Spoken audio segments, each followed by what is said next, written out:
Hello, my name is Tracy Allen, and I want to welcome you to Cooking with Some Friends.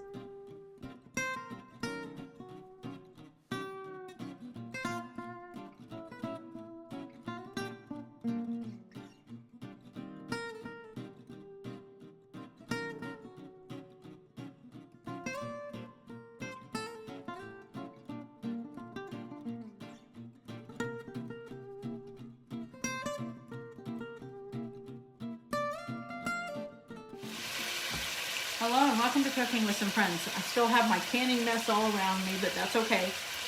I'm getting ready for our supper tonight, and I'm going to make some chicken and dumplings. And it was one of the things that when we did our drawing back in the beginning of November, mid-November, that a lot of people said that was one of their favorite fall foods, but chicken and dumplings are good anytime. But anyway, I'm going to share our recipe. So in my pan, I put about a tablespoon of olive oil. And then I seasoned 2 pounds of chicken thighs, and you can use bone-in chicken thighs if you want to. I had some boneless, skinless ones that I'm going to use. Or you could use breast meat, chicken breast, if you have that. So you need about 2 pounds of that, and I'm searing that on both sides after I seasoned it with salt and pepper. So that's where I'm at right now. Got one side nice and seared up. Flip it and do the other side. When this is all completely seared on both sides, and it doesn't have to be cooked all the way through, just seared nice and good, I am going to put that on a plate and set it aside while I do the rest of this recipe. So put this flip. This will help hold some of those juices in the chicken. And the bone-in chicken just adds a little more flavor, but like I said, I had these on hand and that's what I'm using. While that's cooking, you can go ahead and make up your spice blend that you're going to need here in a little bit. And so in my little ramekin, I have a teaspoon of onion powder, half a teaspoon of basil, half a teaspoon of parsley, half a teaspoon of thyme, and a half teaspoon of rosemary, and a half teaspoon of mustard powder. Then I've also added to that just about a quarter teaspoon of ground sage. You don't want to go overboard with that. And a little bit of pepper just to taste, like an eighth to a quarter of a teaspoon. So I'm going to set that aside because we'll need it here in a little while. Okay, so I'm just waiting for that chicken on the second side to get nice and seared. I'll set that on the plate and then I'll come back and show you what comes next. Okay. Our chicken has seared on both sides, and so I've removed that to the plate. Now in my pan, I've added about 5 tablespoons of butter, and I'm going to deglaze the bottom of my pan a little bit with that butter. And then I'm going to add to my pan my vegetables that I'm going to put in this. And I did drop my heat from when I had it to sear my chicken so that my butter doesn't burn. Okay, that was good. Okay, so I have some onion that I'm going to put in, and you can put up to a quarter of an onion. I did this ahead, and I have probably about an eighth of an onion, but that's okay with us. And I'm also going to add in some diced up celery and carrots. So I have 1 cup of carrots in here that I've diced up, and 2 stalks or 2 sticks of celery.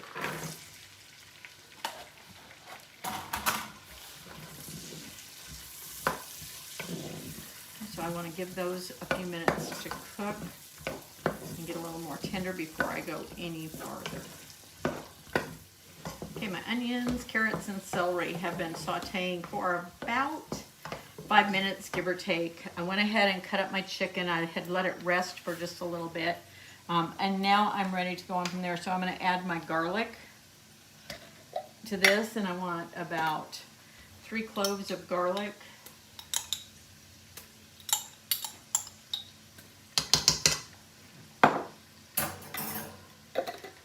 And I want to add my Worcestershire sauce. I have a teaspoon of Worcestershire sauce. And some hot sauce. I have about a tablespoon of hot sauce.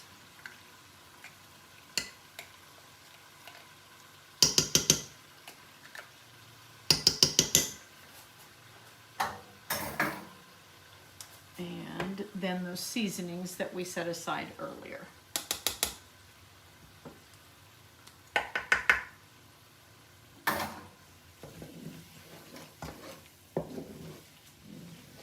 That smells wonderful.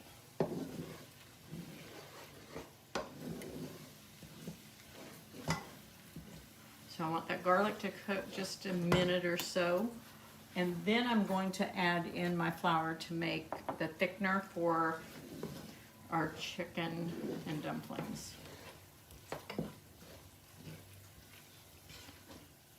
I have a 1/3 cup of all-purpose flour that goes in this. And you want to make sure you let that cook for just a minute or two once you add it, just to get that flour taste going.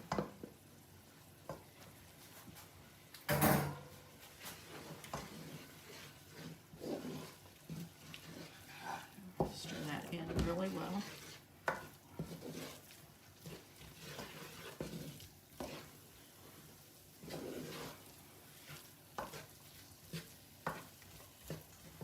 I have my chicken stock that I'm going to add next, and I have 4½ cups of chicken stock.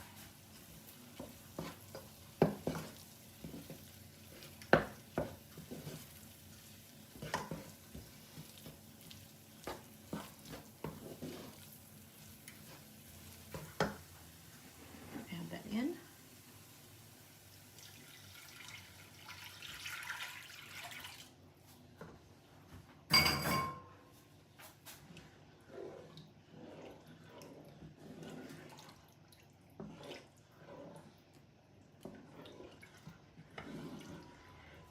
Now, the next is totally optional. I do have 1 chicken bouillon cube that I'm going to go ahead and put in. You don't have to if you think you're going to have a strong enough chicken flavor. Can't get the paper.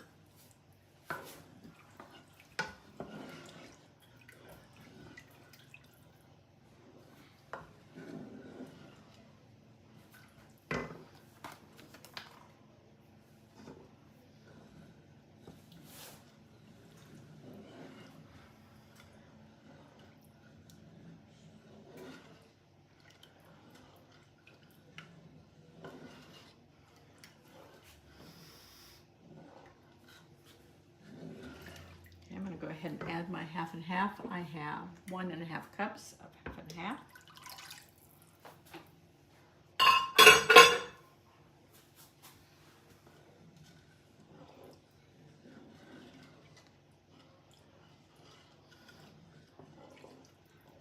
So I get that stirred in. I'm going to add about 3/4 of a cup of frozen peas.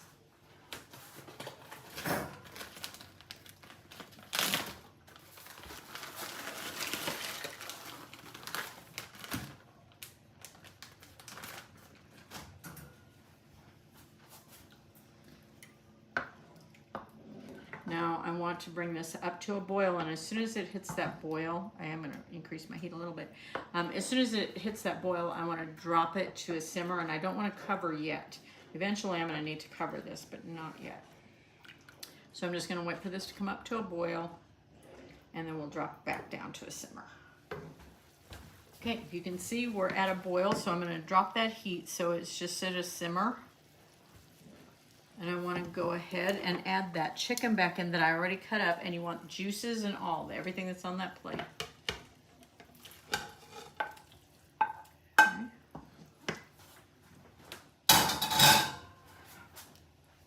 I'm going to let that on a low heat, let that go ahead and cook while we make our dumplings. So for our dumplings, I have my I have cake flour. So I have in my bowl 2 cups of cake flour. So you want it to be a little more light and airy, so we use cake flour. And then you're going to add to that some baking soda. I have 2 teaspoons of baking soda that I want to put in.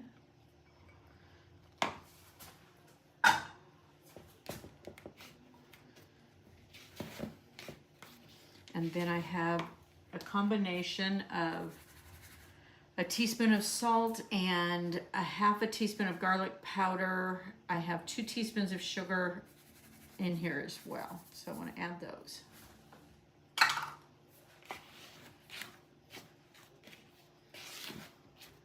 And when you add the next ingredients, you want to make sure that you don't overmix. So I have a 1/4 cup of cold milk, 3/4 cup of cold sour cream,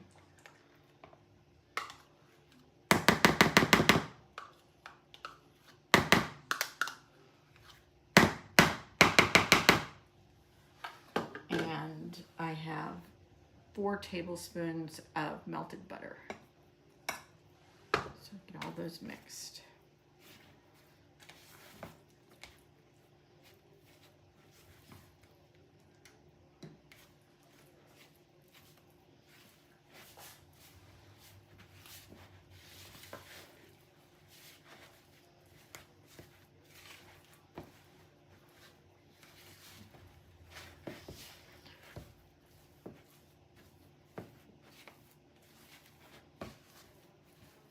Get all that sour cream separated.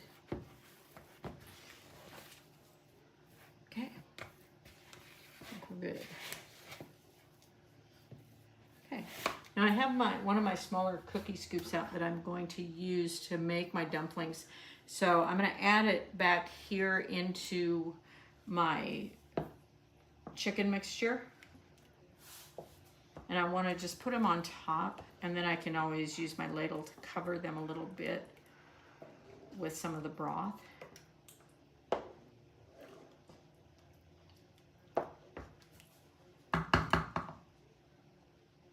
And I'll let that cook just a little bit longer.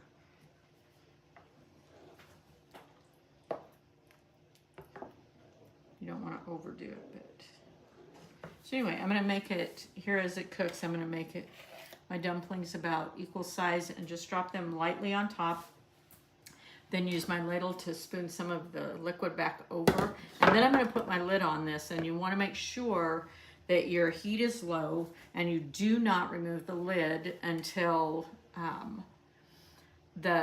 it's been about 15 minutes, because the steam is what cooks the dumplings. So make sure that you don't take the lid off until that 15 minutes is up.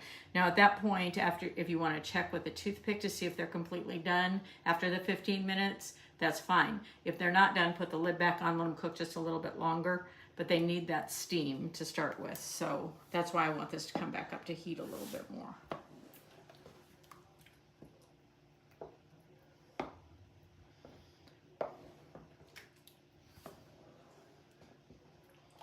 And you want it to be at a simmer when you put the dumplings in. So. Okay,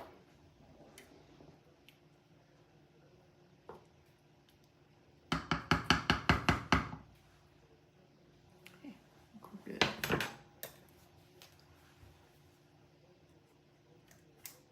So just lightly drop them on top. Don't overcrowd them.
We'll get one more out of here.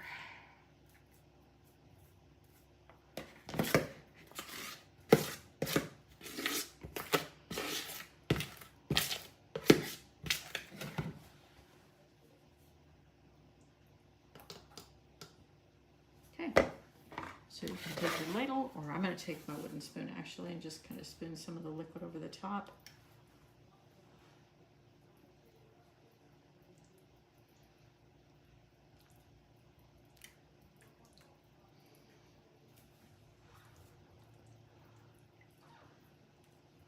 I'm going to put my lid on and let this simmer for 15 minutes.